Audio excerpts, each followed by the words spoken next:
Baik, kembali kita ikuti pendalaman Alkitab kita. Minggu ini masih kelanjutan daripada kemanusiaan Kristus, bagian ketujuh. Saudara, langsung aja kalau saya katakan ataupun bertanya, apa yang paling penting bagi Tuhan yang Tuhan dapat tunjukkan kepada manusia? Tentunya sangat begitu penting sehingga dibutuhkan hal yang khusus. Yang buat saya adalah yang khusus ini adalah dia harus turun ke dunia dan menjadi manusia. Ya. Bagi sebagian orang mungkin udah tahu jawabannya, tetapi kita ngelihat yuk dari cara melihat yang mungkin selama ini kita juga menjadi rancu karena kita nggak pernah kepikir apa yang paling penting di mata Tuhan. Ya, ada sebagian orang mengatakan Tuhan dengan turun ke dunia menyatakan kemuliaannya, memperlihatkan kuasa dan mujizatnya, bahwa dia bangkit, ya, terus ataupun juga untuk memperlihatkan berkat dan memberkati. Saudari, saya mau kasih tahu bahwa Alkitab yang merupakan menjadi kebenaran kita memperlihatkan hal-hal seperti ini, bahwa sebelum Yesus datang ke muka bumi, ya, kemuliaannya pun tetap dinyatakan. Ketika Nabi Elia bertempur dengan Nabi Baal, Tuhan menunjukkan kemuliaannya. Di mana Allah? Di surga. Ya, ketika Elisa membangkitkan anak yang mati pun demikian juga. Ya, maksud saya bahwa Tuhan tidak perlu turun ke dunia untuk membangkitkan orang mati. Itu sudah terjadi zaman Elisa, oke? Dan kemudian juga ketika membuat mujizat-mujizat yang spektakuler, ya, lewat Musa dan bangsa Israel, Tuhan ada di surga, tidak perlu turun. Ketika orang sakit kusta, Naaman, penyakit semua juga Tuhan tidak perlu turun untuk menyembuhkannya, bahkan untuk memberkati Abraham, karena Abraham menjadi orang yang sangat diberkati. Tuhan tetap di surga. Ya, pemulihan, kesembuhan, berkat itu tetap Allah lakukan, dia dapat lakukan di surga. Jadi ada hal-hal yang dia tetap bisa lakukan di surga, tetapi ada hal yang dia harus turun ke dunia. Mungkin Anda sudah melihat bahwa keselamatan dia nggak bisa lakukan ketika hanya dia duduk di surga. Karena keselamatan ada harganya. Untuk Anda dan saya masuk ke surga, ada harganya. Amin. Dan juga untuk menyatakan kasih. Karena kasih itu harus ada bukti. Ya. Jadi untuk membuktikan kasih, yaitu kasih itu selalu buktinya adalah menyediakan damai sejahtera, sukacita, menyediakan kehadirannya. Dia butuh hadir di dunia ini. Tetapi banyak sekali kita melihat dengan pola pikir yang berbeda dengan apa yang Tuhan lihat, saudara-saudari. Ya, nah, ini semua benar, tetapi kita harus melihat lebih dalam lagi. Ya, karena apa Tuhan hadir itu bukan hanya untuk keselamatan. Nah, kita mulai aja dengan cara melihat yang pertama, yaitu bahwa oh iya, Tuhan sudah hadir ke dunia untuk menyatakan kasih. Tapi tahukah Anda bahwa kasih adalah suatu kebutuhan jiwa, dan kasih itu perlu bukti. Jadi kehadiran dia di muka bumi adalah untuk menjamah jiwa kita dan untuk memberikan bukti. Buktinya adalah dengan keselamatan. Keselamatan adalah bukti daripada kasihnya. Kalau Anda mengatakan bahwa Tuhan, kalau Engkau mengasihi aku, berkati aku. Saudara, bukti kasih satu-satunya yang absolut adalah keselamatan. Ya?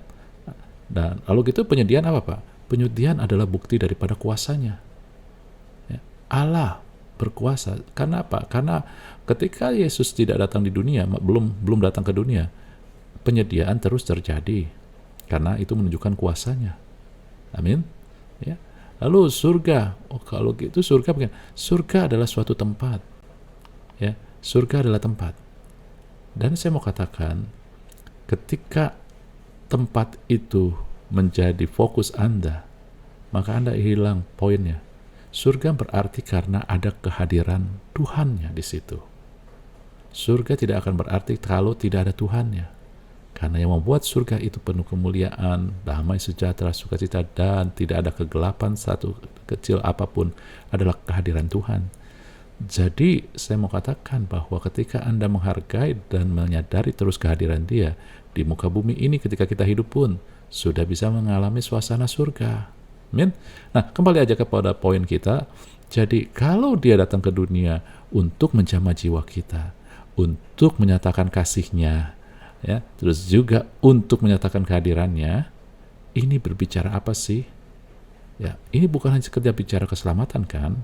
Ini berbicara buat saya adalah hubungan yang paling penting di mata Tuhan, yang dia mau manusia tahu adalah kerinduan dia untuk membangun hubungan dengan kita. Karena suatu hubungan yang benar adalah menyentuh jiwa dan dipenuhi dengan kasih, dan kasih itu harus dibuktikan. Amin. Ya. Dan di mana juga hubungan itu adalah ada kehadiran, dan dengan Tuhan, ketika kita memiliki hubungan dengan Tuhan, maka kuasanya ada menyertai, sehingga penyediaan ini bukan datang yang pertama. Yang datang pertama adalah jiwa Anda, ya. Kemudian kasih Tuhan. Ketika jiwa itu disentuh dengan kasih, Anda mulai melihat bahwa begitu baiknya Tuhan, dan kasih ini adalah bukti. Dan akhirnya Anda akan melihat pada kehadirannya. Anda menghargai kehadirannya. Anda rindu kepada kehadirannya. Anda rindu bersekutu dengan Tuhan. Karena di situ Tuhan lebih nyata bagi jiwa kita. Ya, bukan berarti bagi roh. Dalam roh, Tuhan tidak pernah meninggalkan kita. Dia hadir senantiasa. Jadi hubungan inilah yang menjadi prioritas. Tetapi seringkali gereja, umat Tuhan tidak melihat ini. Gereja dan umat Tuhan hanya melihat satu sisi, misalkan sisi daripada kuasa aja. Ataupun sisi yang hanya sekedar, oh kalau kamu diselamatkan, kamu masuk ke surga. Oke saudara, kalau awal-awal mungkin itu pandangan kita, tetapi ketika kita bertumbuh, hendaklah pandangan kita mulai menjadi dewasa. Sesuatu ini yang Tuhan selalu bawa. Ketika Tuhan ada di muka bumi, dialah yang pertama, bahkan itu juga sangat resiko, karena dia bilang Allah adalah Bapa dan dia adalah anak dan kita ini anak, maka dia juga menjadi korban, ya, disebut blasphemy, menghujat. Tapi Tuhan selalu menunjukkan kita ini anak, dia Bapa. Kenapa? Hubungan. Dan Yesus sendiri menyatakan bahwa kita ini mempelai wanita dan dia mempelai pria. Lalu juga dalam hubungan inilah Yesus sering mengatakan bahwa dia kepala, kita tubuhnya. Dia pokok anggur, kita rantingnya. Jadi jelas ini adalah suatu hubungan, ya. Jadi suatu hubungan, Bapak Ibu, itu adalah suatu hal yang Tuhan Yesus selalu lakukan. Oh, Yesus selalu mengubahkan orang dengan cara membina hubungan. Bukan dengan tekanan peraturan-peraturan, bukan dengan tuntutan. Yesus selalu membina hubungan ketika dia mau mengubah seseorang. Dia membina hubungan dengan Petrus, dengan Paulus, dengan Maria Magdalena, dengan Zakheus, dengan murid-muridnya untuk mengubah seseorang. Dan untuk hubungan ini perlu dua arah. Ya, Yesus yang mulai, inisiatif dari Tuhan selalu untuk menyentuh jiwa kita, tetapi nggak selalu hubungan ini bertepuk dua tangan. Misalkan di dalam kasus yaitu yang kita tahu Yudas tidak merespon. Oke, saudara, Anda bandingkan juga bahwa untuk melakukan mujizat Tuhan lakukan tanpa perlu mengenal ataupun perlu terhubung manusia. Contohnya pria yang 38 tahun sakit, pria itu nggak kenal Yesus. Orang yang buta sejak lahir, dia nggak kenal Yesus, tetapi Yesus dengan kuasa dan kasih karunia-Nya menyembuhkan mereka. Amin. Jadi sehingga Anda lihat ya, relationship hadir. Bagaimana relationship hadir? Tujuan relationship adalah untuk mengubah, membawa orang itu bertambah baik. Okay? Tetapi diawali dengan, saya katakan, menerima dan hadir di saat mereka terpuruk. Ingat ketika Yesus berhubungan dengan murid-muridnya yang hendak diubahkan adalah Yesus hadir di saat mereka terpuruk. Ketika dengan Petrus, dia hadir ketika Petrus nggak punya apa-apa. Setelah malam-malaman berusaha nangkap ikan nggak dapat apa-apa. Kemudian masih belum selesai juga Petrus diubah ketika Petrus sedang down karena dia merasa buruk sekali, menyangkal Yesus 3 kali dan Yesus harus mati. Yesus hadir di tepi danau Galilea. Amin. Dan demikian dengan Maria Magdalena. Ketika ketangkap berzina dan hendak dirajam, Yesus hadir, menjamah jiwanya, dan kemudian menuntun. Inilah contoh lain adalah saya katakan dalam cerita Zakheus. Bagi orang yang melihat hal di dunia, mereka pikir Zakheus biasa-biasa aja. Di sini dikatakan dalam Lukas 19 ayat 2-5, Zakheus pemungut cukai. Ya, ini adalah pekerjaan yang kita sekarang oleh pemungut pajak. Ya, seorang kaya Apa yang salah dengan orang kaya? Oke? Dan juga di sini dikatakan dia badannya pendek. Tetapi orang selalu bilang, oh lihat badannya pendek, dia berusaha lebih, dia manjat pohon ara. Saudara, pohon ara itu tidak terlalu tinggi. Kalau dia mau manjat pohon palem, pohon kelapa, baru ya itu perjuangan buat orang pendek. Ya, maaf, ini bukannya menghina, tetapi kadang dunia memperlihatkan hanya yang di luar tanpa melihat jiwa. Saudara, sesungguhnya pada Sakeus adalah orang yang tertekan, yang jiwanya mungkin terluka. Ya, kenapa? Karena pada saat itu seorang pemungut pajak atau cukai adalah jabatan yang tercela, karena orang Israel saat itu sedang dijajah oleh Romawi dan pemungutan pajak itu untuk orang Romawi, sehingga pemungut pajak atau cukai dianggap pengkhianat bangsa, diasingkan, direndahkan oleh bangsanya sendiri. Dan buat Sakeus itu adalah suatu hal yang menekan dia. Kemudian juga Anda tahu ketika suatu bangsa dijajah, maka bangsa itu akan menjadi miskin, sulit, sehingga sedikit lintir orang-orang kaya, dan ini menjadi mungkin juga suatu iri ataupun juga label orang kaya itu menjadi suatu hal yang buruk pada saat itu. Ya, tidak ada salahnya dengan yang orang kaya pada saat ini, tetapi pada saat itu menjadi masalah, dan juga dengan status pendeknya ini. Ya, jadi Anda bisa melihat bahwa sesungguhnya kedalaman jiwa Sakeus adalah orang yang terluka, orang yang tertekan, orang yang tersingkirkan. Mungkin dia nggak punya teman banyak, tetapi Yesus menerima. Bagaimana bukti Yesus menerima? Yesus berkata, ya, aku harus menumpang di rumahmu. Ini dia. Saudara-saudari, bahwa permulaan daripada hubungan adalah Anda menerima apapun keadaan, apapun juga kemampuan orang tersebut. Ini yang Yesus lakukan. Dia hadir, ya, bukannya hadir untuk menghakimi, tapi untuk menerima. Tetapi bukannya membiarkan terus, tetapi dia akan berjalan sehingga mereka diangkat. Inilah yang terjadi dengan Sakeus. Kemudian Sakeus dalam Lukas 19 ayat 8, Yesus hadir di rumahnya, Yesus menjadi temannya, punya hubungan dengan Sakeus, maka Sakeus berfungsi. Dia tidak lagi sakit hati, dia tidak lagi yang tidak punya kemampuan, tetapi dia sekarang dia katakan, setengah milikku akan kuberikan buat orang miskin. Dan juga kalau ada yang dia peras, dia akan balikkan 4 kali lipat. Saudari, kadang suatu jamahan, suatu menerima kekurangan orang, lalu kemudian mau duduk dan menuntun, terhubung dengan dia, mengubahkan orang, daripada hanya sekedar tuntutan. Dan ini yang Yesus lakukan. Dan inilah yang mengapa dikatakan bahwa hubungan yang benar, yang diperlihatkan Yesus ketika dia berjalan di muka bumi, selalu menuntun orang dapat naik dan menjadi berarti. Sehingga saya mau katakan bahwa ini dia. Waktu Yesus menggemakan bahwa kita anak Allah atau Bapa, bahwa dia mempelai pria, kita mempelai wanita. Yang terjadi adalah mempelai wanita dan anak ini diberikan status. Walaupun terpuruk Maria Magdalena, walaupun terpuruk Sakeus, sekarang adalah naik statusnya. Ya, harga dirinya di dalam dia. Ya, Maria Magdalena merasa ada orang yang mau terima dan diberi kesempatan. Sakeus merasa ada orang yang mengerti dan menghargai dia. Saudara-saudari, kemudian hasilnya apa? Kepala dan tubuh ini bicara fungsi. Mereka mendapat naik dan dapat berarti. Oke, Anda ngelihat di sini. Bapalah yang memberi status kepada anak, mempelai prialah yang memberi status kepada wanita. Sekarang kalau anaknya nggak bisa apa-apa tetapi bapaknya luar biasa, maka anak ini statusnya tetap luar biasa. Nah, sekarang dengan tubuh dan kepala ini berbicara, bukan, ini nggak bisa dipenggal-penggal. Artinya begini, saudara-saudari, tubuh ini dikendalikan oleh kepala. Ya, kalau Anda punya tubuh dan Anda orang medikal tahu bahwa otak kita lah yang ada di kepala ini yang mengendalikan kesehatan, kesejahteraan tubuh kita, karena yang mengendalikan tentang hormon, tentang bagaimana jantung, paru-paru Anda, fungsi-fungsi itu adalah otak Anda yang memberikan respon dan signal, dan juga membentuk hormon dan juga hal-hal yang lain untuk supaya tubuh itu berfungsi normal. Demikian juga ya, ranting berfungsi normal ketika pokoknya ini adalah sempurna. Ketika pokok sempurna, maka ranting ini yang nempel akan sempurna. Artinya apa? Ranting akan berfungsi baik ketika menempel.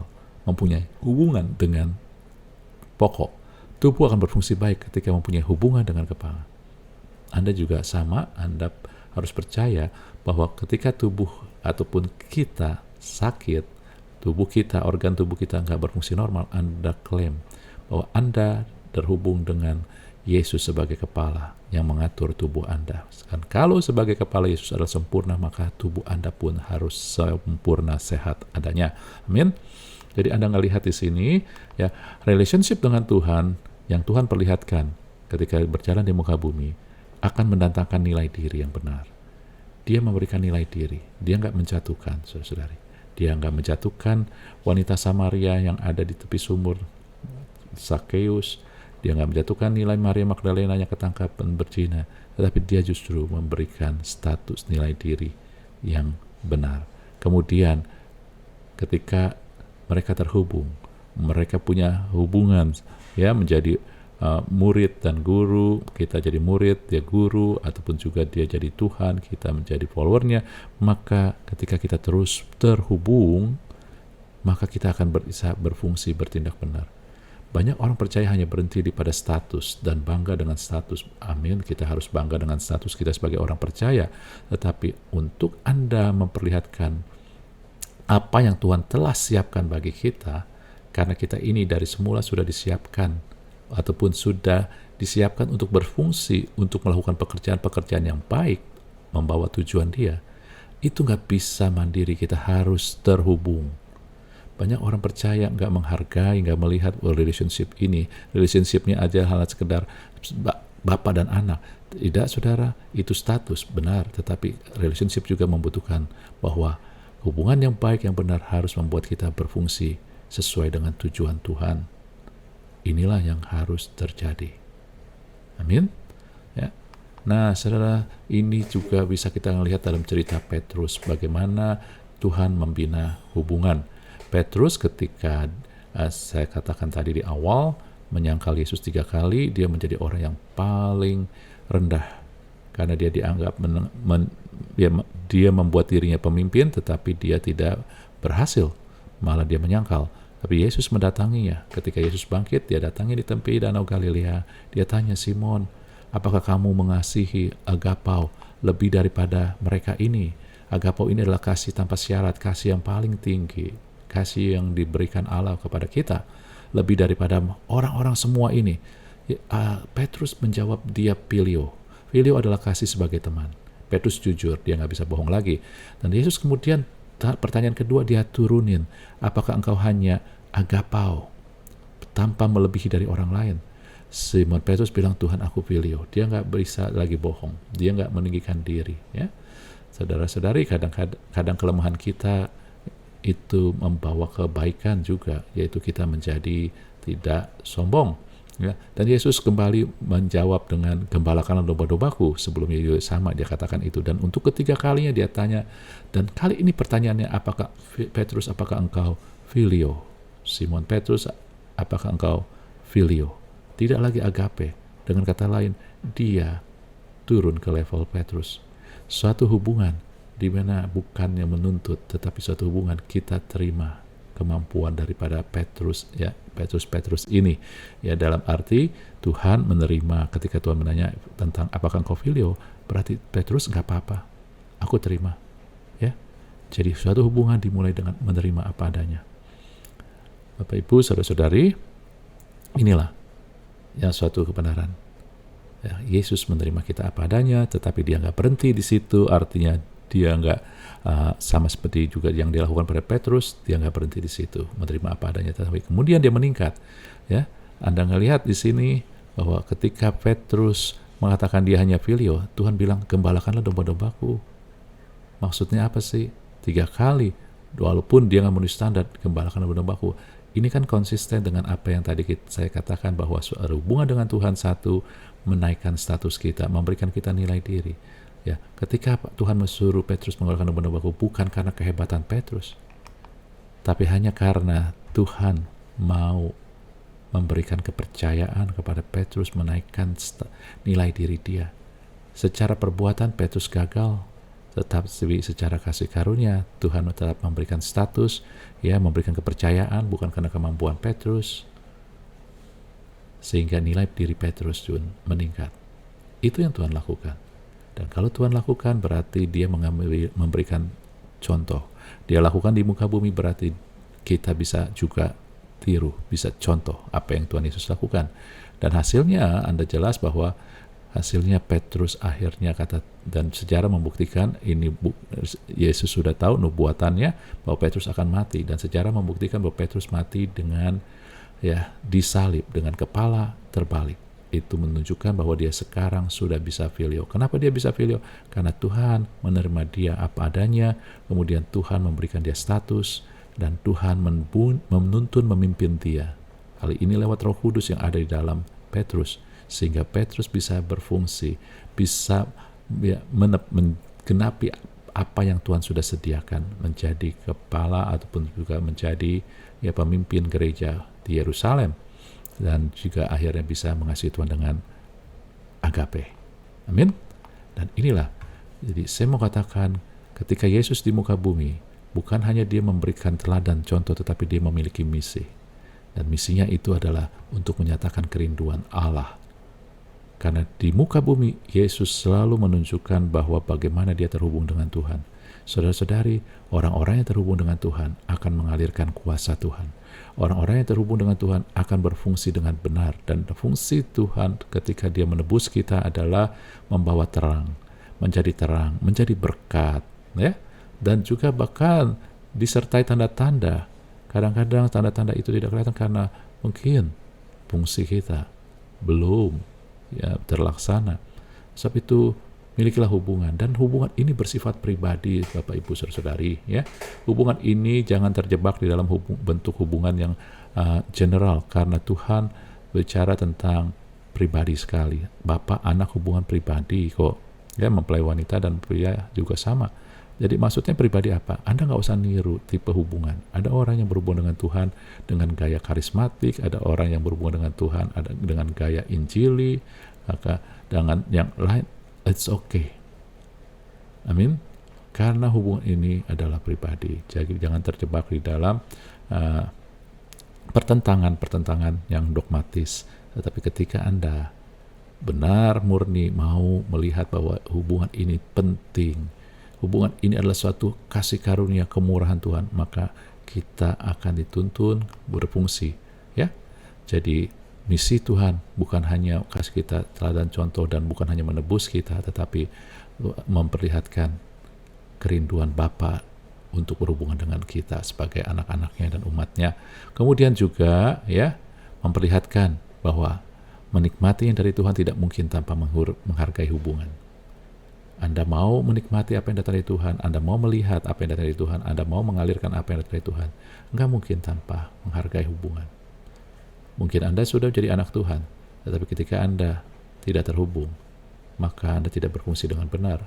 Anda bisa ngaco, Anda bisa melakukan hal-hal yang tidak beres, dan itu bukan panggilan Anda dan saya. Amin. Ya. Jadi itulah tujuannya. Anda mau melihat kuasa Tuhan, Anda harus menghargai hubungan dengan Tuhan. Dan yang terakhir, bahwa hubungan itu juga bersifat salib, vertikal kepada Tuhan dan horizontal. Artinya apa?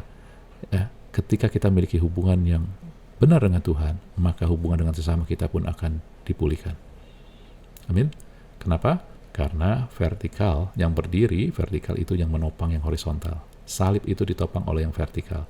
Jadi hubungan kita dengan sesama itu ditopang dengan hubungan kita dengan Tuhan. Saudara-saudari, ya, demikianlah dalam Alkitab kita minggu ini, dan saya rindu kita semua bukan hanya sekedar tahu tetapi merenungkannya. Apa yang disampaikan di sini sangat terbatas, tetapi saya percaya Roh Kudus akan menjabarkannya kepada Anda sehingga menjamah kita secara pribadi. Karena ini begitu penting. Ini suatu kerinduan bagi Tuhan buat kita, ini sangat penting. Jadi saya percaya ketika Anda menganggap ini serius, maka Roh Kudus akan menjabarkan dan jiwa Anda akan disentuh sehingga Anda melihat keindahan berhubungan dengan Tuhan, betapa ini adalah suatu privilege, ini adalah suatu kasih karunia Dan ketika Anda menghargai dan melihat bahwa hubungan ini sangat penting, maka dunia tidak bisa mempengaruhi kita. Keadaan di dunia akan selalu membuat kita melihat bahwa yang datang dari dunia itu menyenangkan kita. Ya, karena yang menyenangkan kita ya adalah keuangan, terus juga hal-hal yang datang dari dunia, hiburan-hiburan. Tapi saudara, itu tidak kekal, temporary. Kalau itu nggak ada dan kita tergantung pada itu, maka itu akan menghancurkan kita. Tetapi ketika kita menghargai hubungan dunia, apapun keadaannya, karena Anda tahu dunia tidak akan bertambah baik, ya, masalah akan datang. Tetapi ketika kita menikmati hubungan Tuhan, apapun keadaan di sekeliling kita, tidak mempengaruhi kita untuk menikmati kehidupan ini, karena hidup kita mulai dibiasakan ataupun mulai melihat yang datang dari Tuhan, hubungan dengan Tuhan, itu nilainya jauh lebih tinggi. Dan itu membahagiakan kita. Oleh sebab itu, hubungan ini kekal, maka kebahagiaan kita kekal, sukacita kita kekal. Amin. Demikianlah, Tuhan memberkati kita semua. Amin.